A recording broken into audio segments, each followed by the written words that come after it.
everybody for coming out tonight. This is very important. And literally, not just the night, but literally coming out for the last past 12 years. It's been hard for my family, and I know it's been hard for you guys as well. So I really appreciate you guys, and I already promised myself I'm not crying today. Like I'm not crying today because before it's all over, the killer cops that murdered my brother, they're the ones that's going to be shedding tears. I'm not crying no more. I've been in this fight too long to be crying. Like, no, every time, like, I felt, and then even being here, like, this is the place, this was the biggest tester, because this is where my brother literally lost his life. Literally was beat to death by up to 20 killer cops. No one with no restraint. It was horrible. It was horrific. And as horrific as his brutal execution was, the cover up was far worse. The cover up was far worse. So it didn't stop at just a little bit of bad cops, crooked cops. It didn't stop. It didn't stop there. It went as far as the medical examiner's office, David Fowler, literally hiding my brother's body for 5 days, wouldn't even let us go and get his body. Like, we paid the funeral home for a service to go pick up my brother's body. Then now I had the funeral service calling me like, Miss Jones, this is weird. We never saw something like this in our life, but they're not releasing, the medical examiners is not releasing your brother's body. And I'm like, what? Like, what excuse did they give? They're like, oh, well, they said they don't transport bodies on the weekend. And we're scratching our head like, what? And they like, we never heard of such. And literally they hid my brother's body for 5 days. We didn't get a call. So let's be clear, if this is your first time here, and it may be, I want to tell you, I just want to take you real quick to the day that changed my life forever. Changed my whole entire family's life. Not just my life, but my beautiful daughter. My beautiful daughter. And she kept moving, and my children gives me the strength to keep on fighting hard as hell. And not only my children, but all the victims of police brutality and murder, they give me the energy. And like now, police are right up here watching us. They need to watch themselves. That's what they need to watch themselves. And I wouldn't be surprised if it wasn't one of the killers. So I'm glad they're up there seeing me so they can see that I'm not playing with them. And I can't wait till they reinvestigate my brother's case because thank God that that's getting ready to happen real soon as we're speaking. And it might be even happening now. That's why they're shaking in their boots. So that's why I'm not going to cry. They crying right now. They crying right now because they thought they was going to get away with bloody murder. They thought we was going to literally just be out here, as they see families come, hang up balloons, have T-shirts on and buttons. And I always said, we're more than hashtags and body bags. We're more than being 6 feet in the dirt and pictures on buttons on T-shirts. Our lives matter. It may not matter to the ones that are executing us, but it matters to the families that you leave behind suffering. Suffering. Literally. But the fact that police brutality didn't start or stop at my brother is very disheartening. And that's why I'm out here. But literally, just in case, like I said, you didn't know about my brother, this is the first time. Literally, my brother was giving a young lady a ride up in this community where her mother lives at. And he barely knew this young lady, but me and him, he had picked me up from my job, and I just purchased a Mercedes Benz less than a month. So I thought it was going to be a safe haven. I never knew something that I thought would keep him safe would ultimately get him targeted and pulled over, literally by Killer Ruiz. It was the first killer cop at my car in Chapman. And Killer Ruiz, let's keep in mind, I don't know if you know about the Gun Trace Task Force, but Killer Ruiz was a part of the Gun Trace Task Force, literally.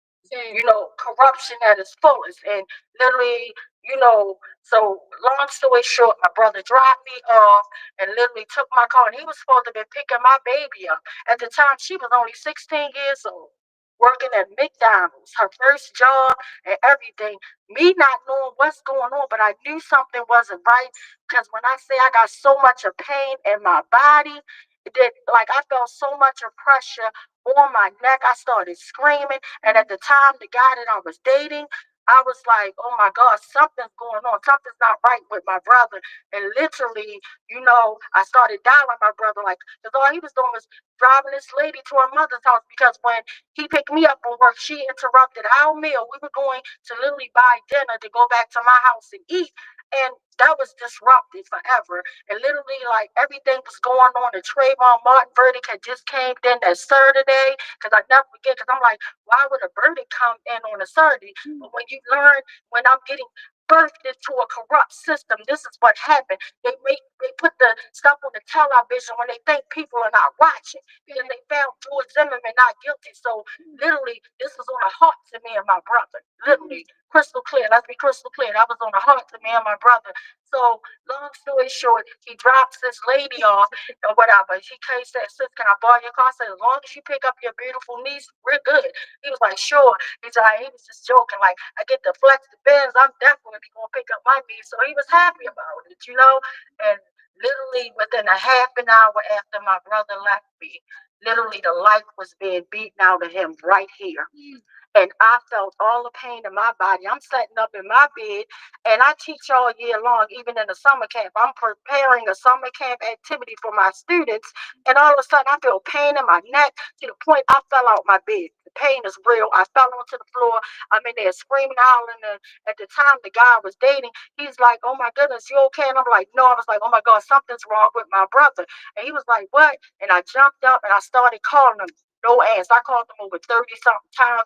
It was to the point I cracked his passcode. I was doing everything, not knowing my whole life was shifting into a fight that I never signed up for, into seeing corruption on all type of levels, to the point I'm calling my baby at work, not knowing what's going on with her uncle. I'm like, "Baby."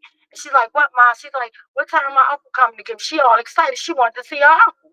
I'm like, "Oh, he should." I said, "You know what? He's not coming tonight." She's like, "What you mean?" I said, "You want to catch a cab, baby?" I said, "Something bad happened to your uncle," because I knew it. She like, "What?" And I would never want to break my child's heart without even knowing, but I knew God was preparing me. And literally, it was like I'm calling around. My family's like, "Calm down." And it was to the point I called my ex at the time, who was a current police officer. And I'm like, "Hey, I'm like, I don't know why I'm making this call, but did you literally get a signal 13? He like, "Yeah." I say, "Check that out. That's my brother." He's like, "You must be crazy. You must be going on, you tripping, because a signal 13 means the officer down." I said, "I don't know what the code terminology means, but I need you to get there. I'm going off the spirit me right now. Like, I don't know why, man, you haven't talked in a while. Please check that out. The color of my green bench, my brother. Please check that out. God is telling me to tell you to go to that, go and look for my brother Carl. Like, you can find out what's going on. You're an officer." He's like, "Well, I'm at, the district, if I get a chance." And he didn't get to go. He didn't believe me. Then literally, he didn't believe me. And then my brother's getting killed out here. And then literally at 10 o'clock on the news, when I'm in there talking to my aunt dying, and I'll never forget it. I'm there talking, and I'm like, they calling hospitals, they calling this, and late breaking news. Tyrone West brutally executed by 10 to 15. At the time, they were saying 10 to 15 officers. We literally, and we still don't have, and that's sad. A decade later, we still don't have accurate numbers because the cover up is so real. Even with the Public Information Act, all of that. So it's disgusting. And they had video footage, and I remember crime witnesses sobbing on the scene, saying, "Oh my God."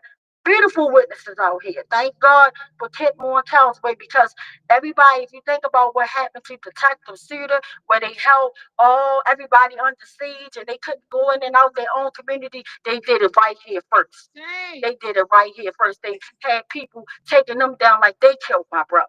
Taking them down, and then they discredit over 32 people that didn't know my brother.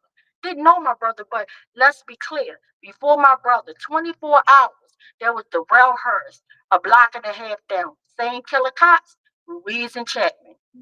Almost killed him. Thank God he went on Facebook Live, and like, they trying to say they were pulling him over for a seatbelt. They use these standards to try to pull you over to pretty much do what they want to do. They stereotype you while driving while black in a murder cop. That's what they do. This is a corrupt system on the highest level. So that's why I say there is no justice. It's just us trying to fight to hold folks accountable. But literally to cover up my brother's murder, and then when my ex come in the room, he's like, "You were right. They killed your brother." And I'm like, "They killed what?" My whole life shifted when I saw my brother on the gurney, hand hanging off, and he was gone. And literally in my mind, I didn't want to accept that because the first report was like, "Oh well, they and he's still riding around. Foolishness. I want you to ride around, sir, because y'all gonna go down. Y'all going down. Y'all going down. So please keep riding." So disrespectful. So disrespectful.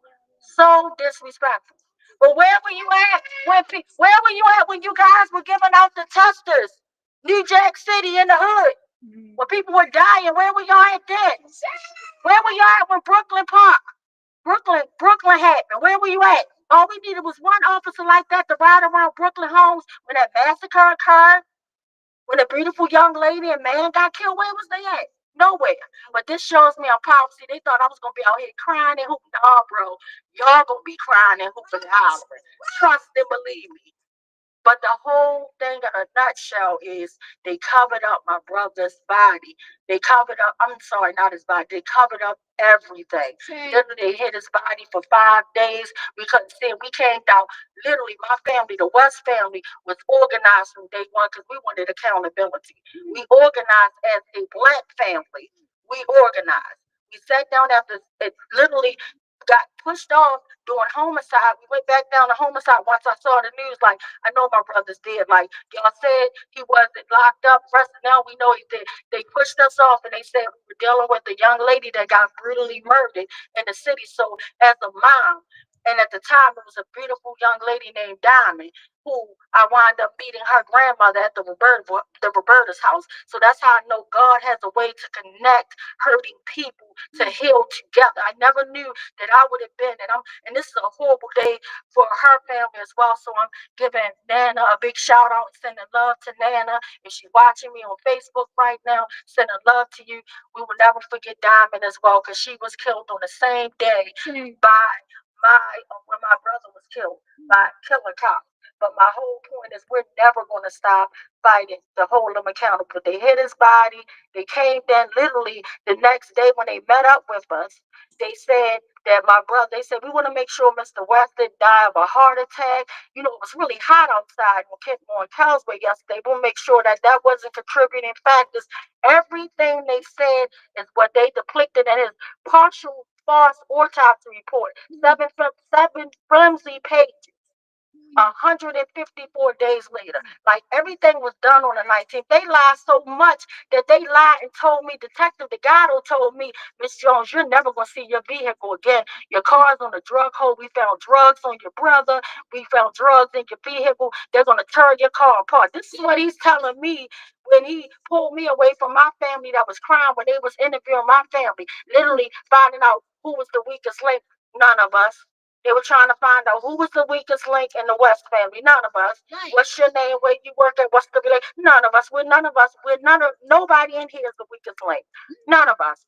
And then when we ask violent questions, they send a house Negro, Lieutenant Colonel Russell, to break into a prayer. No, bro, I go to church every Sunday. I don't need no sermon right now. I need answers, sir. What's up with the answers? Why y'all interviewing us?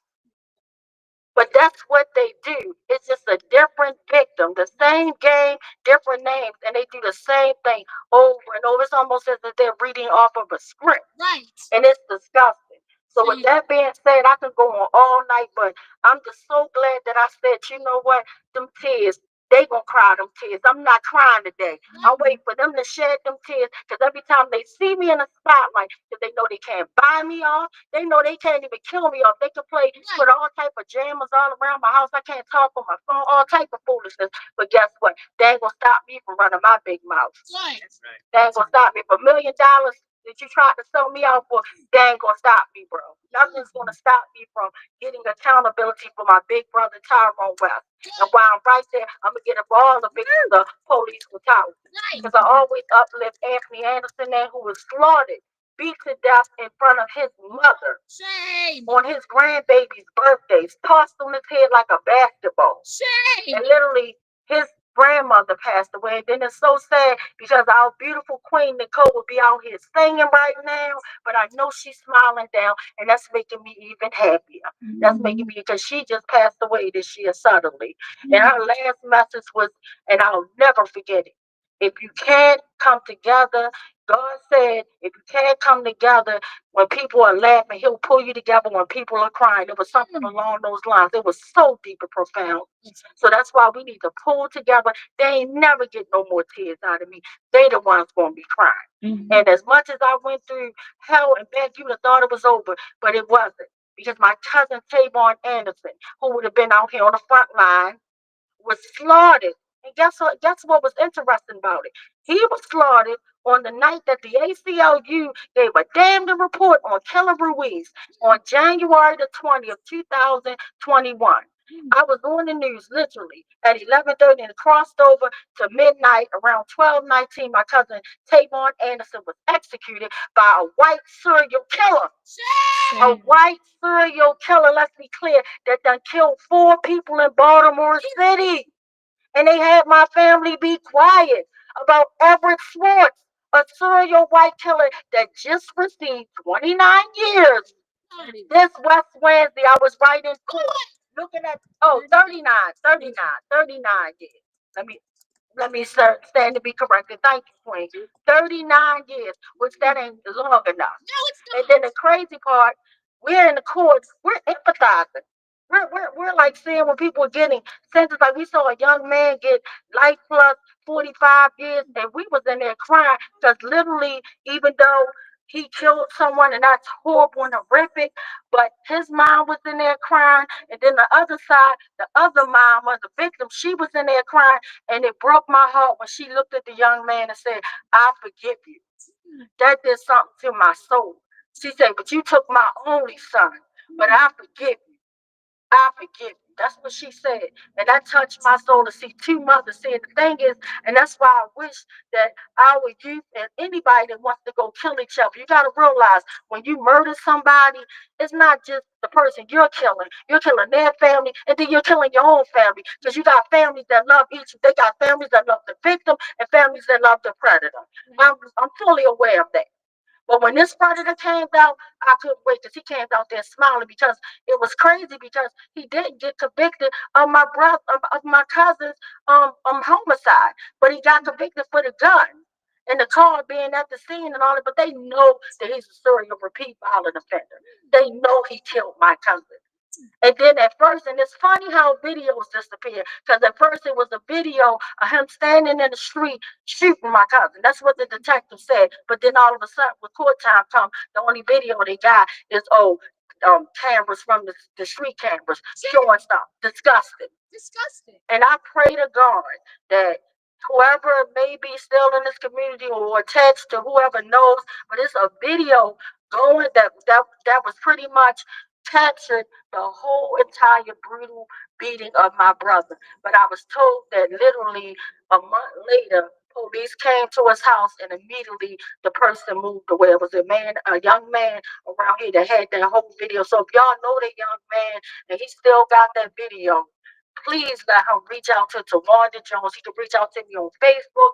However, reach out to me because we need that video. But it's sad that you have to see, and it's the world we live in. No matter how much the witnesses said they beat Mr. West from one side of the street to another, an unarmed man that literally pulled over, had his hands out by an unmarked car, so he didn't even know why he was getting killed. He didn't know why he was getting stopped or anything. He didn't know he was going to be murdered. So he pulled over my vehicle once he realized, and the reason they said that they killed him or stopped him was because he was driving too slow towards a stop sign. Are you freaking kidding me? A stop sign in the community where kids are? Like what? And he looked as suspicious because he passed the young lady a box inside of the car, a phone box, which was dinner. He bought her dinner. Because we were, like I said, we got a call. We were at the restaurant ordering our dinner, and she asked him to bring her some wings. So at that time, he must have was handing her wings, and they go Killer Ruiz and Killer Chapman. And when they pulled them out guys drill, like they said, "This is what we do to you, N-word." That's what Ruiz said and Chapman. And the crazy part And it reminds me so much of Darnell Rochester. And I'm praying that his mother get accountability too. But the fact that they let my brother die and suffer right here on Kentmore and Causeway for over a half an hour when Good Sam ain't even 2 minutes away from here. Put Good Sam in your GPS. It's literally not even less than 2 miles from here. They could have, and when they said, the witnesses said when they pulled off real slow. There was no glaring lights flashing as if in any mercy. Just got why? They knew my brother was executed and dead on the scene, and they didn't want to disrupt the neighbors anymore, so they wanted to get them far. So just like Bilal Abdullah, who was just executed, shot 38 times. We literally had, and I was correct because when I was on camera, because there was so much going on, somebody was ringing my phone, this block, and I'm determined I'm not gonna cry. But I had first said when I was talking to the guy interviewing me for the news, I said that it was 8 people killed, and no, it was 3 people killed in 8 days. That is disgusting. That is disgusting. So real quick before I pass the mic and let my baby talk, 'cause I know she probably got something she want to say, and whoever else that want to speak, 'cause I promise I'm going after this. But when I was out on Wednesday at WestWednesday, so being at the court to see the white killer get 39 years, that was beautiful for me. That was like, oh my God, that was like the happiest West Wednesday. And to know that my cousin was executed on a West Wednesday, that was the hardest West Wednesday that I ever had to do. See, they thought when they killed my cousin, and my cousin wasn't out in the streets selling drugs. He was a family man. Tavon Anderson was a family man who loved his family. He was not a criminal. He wasn't doing nothing wrong. But then a white serial killer that I believe worked for the Baltimore City Police Department, that they put hits out on people and use them because they used an attorney from the police department office to represent him. Because I'll never forget when my sister was like, well, why is this officer, why is this lawyer coming from out of the Baltimore City, like the Baltimore City Police Department? I'm like, what? It didn't make sense, but now it makes sense. Like, he's one of those creeps that represent, like, sent from the FOP to represent their own, and they go hard. I say, I'm like, I ain't never seen no public pretender do a good job like that. Like it was just that. So when he walked in there on Wednesday, real quick, he had this smile. He was laughing so hard, but that smile turned real quick.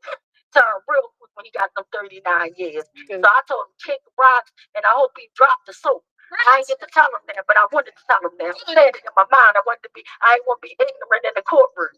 But that's what I was saying. But anyway, so when I was out at West Wednesday, and we did a good West Wednesday, we met and we got together with the People Powers Assembly. Shout out People Powers Assembly. We got together and we held it down in front of the police district downtown. But Uncle Bill had said something that resonated this poem that I wrote for my brother. When he had said a chant that he got us to close with, and it was along the lines, I could still hear my brother saying, I can't breathe. Now I'm stuck in the fight saying I can't leave. I'm like, oh yeah, Uncle Bill, you on to something. So I'm going to start my poem and I'm going to pass the mic. I can still hear my brothers. I can still hear my brother saying, wait a minute, let me start over. Let me calm down. I can still hear my big brother Tyrone West voice screaming, call 911, Trayvon Martin. I can't breathe. Now I'm stuck fighting dirty racist cops in a corrupt system saying I won't leave. It's been 12 long years since my big brother brutally murdered by 20 killer cops. The saddest part of it all, the police brutality and senseless violence will never stop. We recently had 3 community people killed by killer cops in a week. And all you hear is worthless Woolly victim blaming and covering for the cops on the news in all his speech. Abdul Bilal was shot 38 times by killer cops just for fun. By I'm sorry, by plain killer cops just for fun. They was using him for target practice with their service weapon gun. A 70-year-old woman suffering from mental health that the police was called to her house over 20 times by on behalf of herself. Another young man at a traffic stop who needed help again for mental health, which is a difficult decision. He was slaughtered and murdered and beat to death just like my big brother, tied in a hog tie position. Not to mention, this past West Wednesday, I was stuck down in Mitchell Court to see the white serial killer get 39 years for killing Tavon Anderson. His name is Everett Ford. Finally, the AG office deemed my brother's death a homicide. So I'm stuck 10 toes down and I'm holding my fist up in the air with pride. With the reinvestigation into my brother's Tyrone West case, finally, David Fowler lies blew up in his racist face. Don't ever change my words and tell a lie. My big brother Tyrone West didn't have to die. We can't stop. We won't stop until killer cops are in cell blocks. Let me say it again. We can't stop. We won't stop until killer cops are in cell blocks. We're more than hashtags and body bags. We're more than being 6 feet in the dirt and pictures and buttons on t-shirts. Our lives matter. Mic check. I'm gonna be short because I'm trying to be strong. But I just want to say that my uncle was a a big part of my mom's life, and he was a father figure that I never had. Today has been really tough because it's 2025. My uncle died in 2013. He didn't get to experience a lot of things that I wanted him. We don't have the memories that I wish that we had with my uncle. And it's really tough, but I'm not going to think about the sad things that we don't have. But I know something that we do have is the fact that my uncle was a Christian man. And before he was murdered, he was saved. And because he was saved, he made us all believe in God and get saved as well. And the only thing that is getting me through this day besides my mom is my faith in God. So because of that, I want to say my uncle's favorite Bible verse. It is Psalm 23. The Lord is my shepherd. I shall not want. He maketh me to lie down in green pastures. He leads me beside the still waters. He restores my soul. He leads me in the paths of righteousness for his name's sake. Yea, though I walk through the valley of the shadow of death, I will fear no evil. For you are with me. Your rod and your staff comfort me. You prepare a table before me in the presence of my enemy. You anoint my head with oil. My cup runneth over. Surely goodness and mercy will follow me all of my days, and I will dwell in the house of the Lord forever. It's crazy because I've read this verse so many times, and I was just saying how when my uncle first died, he would give me signs that he was still in my life and he was watching over me and my protector. And I was just thinking, like, I haven't heard a sign from him in so long. I haven't. I remember one time I was driving and I was about to fall asleep on the highway because I was so exhausted from work and just it was right after he had died. So I was like working long hours, trying not to think about it. And then I almost fell asleep and I looked up and I seen his silhouette in the sky. And it was so beautiful. And it just woke me up. And anytime anything good happens in my life, he's always there. But this Bible verse is him telling me that he is there. The Lord is my shepherd. My uncle is my protector. I shall not want. He leads me beside the still waters. He restores my soul. He leads my path. He's leading you, Mom. He's directing you for his name's sake. Yea, though I walk in the valley of the shadow of death with these evil people, I will fear no evil. For you are with me. Your rod and your staff comfort me. You prepare a table before me in the presence of my enemies. You anoint my head with oil. My cup runneth over. Surely goodness and mercy shall follow me all of my days, and I will dwell in the house of the Lord forever. I know my uncle's in a better place. He wouldn't want to be back here, even if you asked him to, because he's in such a better place, because he's in heaven with the Lord. So thank y'all. Thank you. Thank you. And I just want to give her a big shout out because literally she was like fresh out of high school, fresh into college. She had to literally take a break from college because she got so sick, like and everything. Like she caught mono, she couldn't talk, do a presentation, and she had just stopped, but that did not stop her. She not only got her bachelor's degree, she just got her master's degree. Give it up to her, and she's still going. She's still going. Mic check. Mike, check. So if anybody wants to say anything and add anything, feel free. Mic check. I know Uncle Bill said something, but anybody else that want to share before we wrap up? Mic check. Mike, check. And we can start lighting up the candles now. I think it's a perfect time because we're gonna be wrapping up shortly. So if y'all want to light up the candles, this will be the perfect time. You want me to wait for that? Oh no. Sorry. That's fine. No, whatever you want to do, it's fine.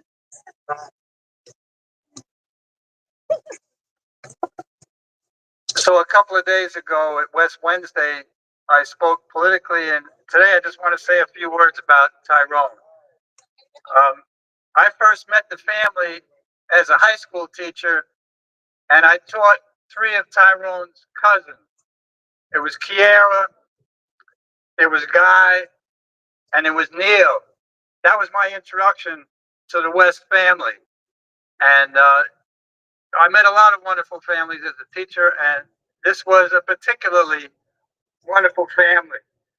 Um, Now, as you may know, when a family is impacted by the tragedy of a police killing of a member of the family, at first there's tremendous anger, tremendous sorrow, and families are on the streets in many cases protesting and demanding accountability. But usually it doesn't last that long because a certain amount of hopelessness sets in because people know that in 98 or 99% of the cases, no charges are brought against the police. So, so they kind of give up. So Tawanda's family has really inspired me, Kiera, Tawanda, and all the others. Um, Now there's some families like this one that keep the struggle going a long time, or some that start a scholarship fund to send students to HBCUs, and some that create a new organization to draw together the families to support one another. But as the West family has done for 12 years, to consistently wage this struggle is unusual. It's inspiring, and it's really important. Indeed. Um, Now about Tyrone, sometimes we have these get-togethers to commemorate his life, and we kind of put him on a pedestal, and we kind of overlook he was human. He was human. Tawana can tell you the story. He used to have an art club, and one time I think it was a joke. I don't remember the details. He threw her out of the club, and there are a lot of funny and rich and uplifting stories about Tyrone. Here's one more, and I'm not sure I got it right, but I'm going to try. Uh, I used to be the advisor at Polytechnic High School for a club that did spoken word, singing, and hip hop, and they wrote their own material. So Neil, Tyrone's cousin Neil, was one of the people in the club, together with a guy named Mike Diamond, and their hip hop name was Twice as Nice. And if I'm remembering correctly, it's Aunt Diane who was their manager. No, it was Michael's father that was. Oh, okay, Michael's father. Sorry. So they were so good. They took a trip to New York to be part of the Apollo Amateur Hour, and they performed there. They were the first group that did not get booed off the stage because it was the very early days of hip hop when it hadn't yet won like a place in the musical world, which it did not long afterward. And so Tyrone was on that trip. And I might not have this part quite right, but he had his eye on some woman that either she was performing. It was P.P. Shepherd on Apollo. So let's not forget that Tyrone was a real person, like all of us. He had very wonderful moments, some humorous moments, and this is the person whose accountability we're fighting for. It's not an abstraction. It's not somebody on a pedestal. Um, Now, when I was teaching, I taught quite a few years in the city schools. I really loved it. He was killed a year before I retired, and I couldn't jump into the struggle because teaching requires like 60 hours a week, and it just wasn't quite doable. But then when I retired 1 year after the killing, uh, the struggle to win accountability for Tyrone took over in my life. The love I had for teaching, now it's the love for this family and their work. So I just wanted to say those things. No, thank you. Yeah, Uncle Bill, I remember him showing up when he showed up at the first West Wednesday, and I had it on Facebook Live, and everybody's like, because Mr. Blight stuck to it, everybody in Baltimore City. They're like, that was my old teacher. He's still going hard out here in these streets. I was loving it. I was loving it. So thank you. But again, do anybody else want to say anything? And then I also want to just send love to my whole entire family. It's sad that my grandmother passed away. Not saying accountability. My uncle Clifton that would have been out here, not saying accountability. It's just sad. But I'm out here holding it down for them, and I want to give a shout out to my brother kids. I love them. I've been fighting for them. And for their father. And it said that my brother only got to meet one of his beautiful grandchildren, and that was his first grandson. But his first grandson's like 17 years old now. And it's just sad, like he didn't get it to be a part and really do what he wanted to do for his grandkids and his children. So, and then his youngest son suffers from mental health issues associated for it. Literally, he had no record, track history of mental health or anything, but literally because he was at the he was a baby. He was a teenager. He was 16. And when he he probably, matter of fact, he was younger than that. But I just remember that he felt bad because that night before he picked the young lady up, he called his youngest son Trayvon and said, "Hey, baby boy, you coming to spend with daddy tonight?" And his son was into like basketball court stuff, basketball camp. And he was like, "Dad, I'm still in camp." He said, "I'm tired, but I'll see you tomorrow." And he wound up regretting that, and it made him suffer mental health crisis.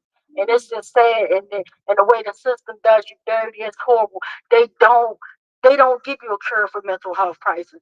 And I feel like we have to take care of ourselves. And if you see anybody suffer from it, think about these two of the murders that happened literally was associated to mental health crisis, like mental health situations. And if you think about it, we all suffer a little bit from mental health. Right. Especially since the pandemic and just so much weird stuff is happening in the world. Right. Please take care of yourself because you can't take care of nobody else if you don't take care of yourself. Don't be ashamed to see a counselor. Because at first, when my brother died, I didn't even want to go to the murder house because it was a stereotype in the black community that if you go see a psychiatrist, you're crazy or nuts, you're going to be frowned upon. So I had that in my mind. And better, I'm like, oh, I'm good. I mean, I don't, but that was the best thing that happened for me because now they taught me how to relive my life. When my counselor told me your old life ended on July the 18th, 2013, I thought she was lying. She's like, now this your new life. Things will never be the same, but you can build and you can live and you can breathe after this. And she wasn't lying. And she taught me what was my triggers, what to avoid, things like that. So please, I urge any and everybody, please seek counseling. Please don't suffer in silence because that's the worst thing you could do. And then if somebody you suffer in silence and then you're having a mental health breakdown, because just like a car, if a car keeps running without oil, what's going to happen? That car's going to break down. Same as a computer. We are human beings.